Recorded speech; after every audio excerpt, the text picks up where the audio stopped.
Mabalozi, viongozi, amkeni Kenya inahitaji ukombozi.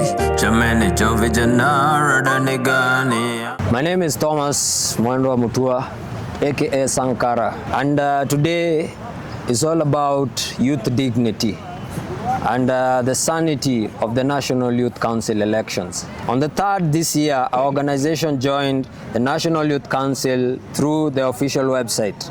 We received a warm welcome email. We were told we were now part of a dynamic youth network of youth-serving organizations committed to empowering young people across Kenya. We believed them, but when we were added to the NYC WhatsApp group community, we were met with arrogance from administrators, broken social media links, and a secretariat that does not understand the first thing about clear communication. Youth seeking empowerment were ignored, concerns were dismissed, incompetence was normalized.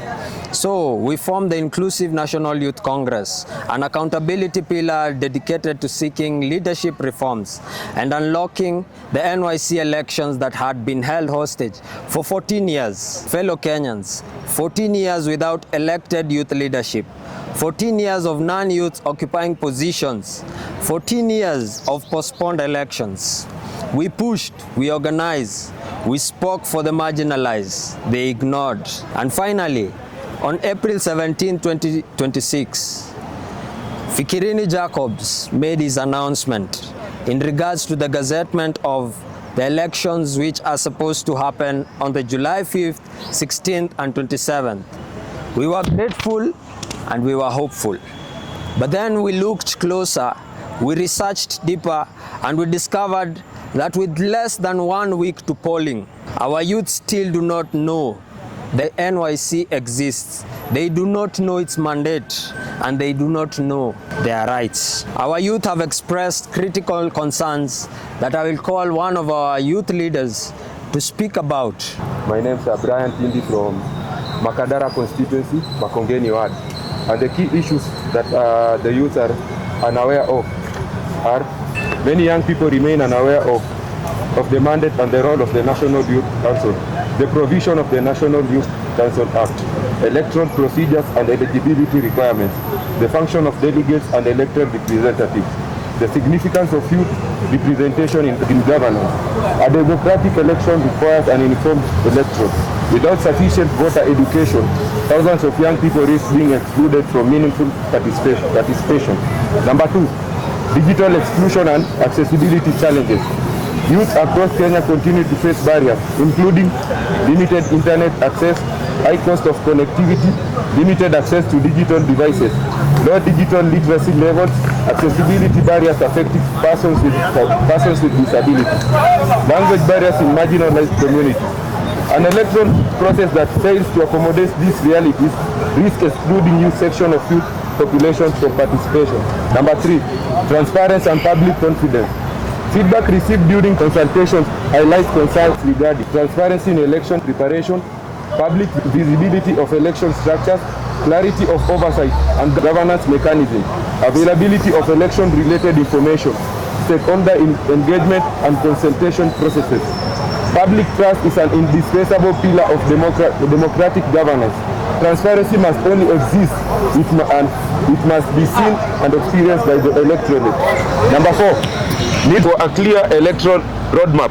Many youth continue to seek clarity regarding registration procedures, election timelines, nomination requirements, publication of voter registrar, complaints and dispute resolution mechanisms, roles and responsibilities of elected delegates.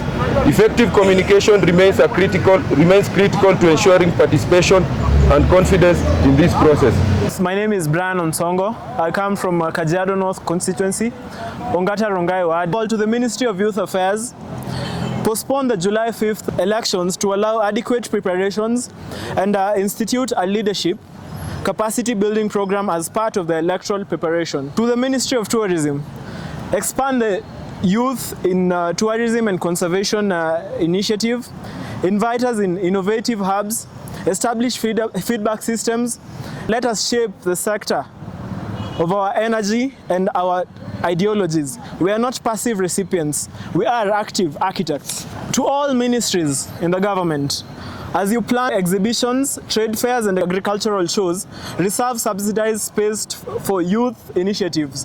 We are innovators, we are entrepreneurs, we are change makers, but we are locked out of prohibitive costs. Do not make the dreams unreachable. To His Excellency the President of the Nation of Kenya, the Commander-in-Chief of the Armed Forces, we request a day to peacefully commemorate the fallen heroes of our democracy and good governance. A previous commemoration did not happen because bad politics threatened security and unclear program flow. We ask for protection, we ask for facilitation, we ask for the right to honor those who paid the ultimate price in freedoms we enjoy today. This is not a political event, this is a national moment of honor, remembrance, and commitment to democratic values. We are opposed to sham elections. We are opposed to exclusion dressed as participation. We are opposed to the process without preparation. After 14 years without elected NYC leadership, Kenyan youth observe a process whose legitimacy is beyond question. A short postponement to strengthen the process is not a delay.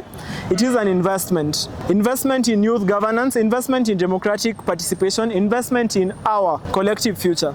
A stronger process will produce leaders. A stronger institution will produce stronger representation. My name is Kevin Otieno, Makadara constituency, Mbotela ward. Call for collaboration.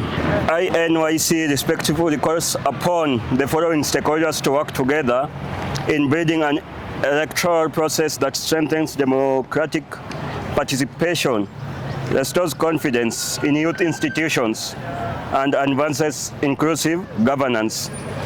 The Ministry of Youth Affairs, Creative Economy and Sports, county governments, the National Youth Council, Election Steering Committee, civil society organizations, development partners, faith-based organizations, youth organizations, student associations, all Kenyan youth. Together we can ensure that the National Youth Council elections become an historic milestone in advancing youth representation, constitutionalism, accountability, and national unity.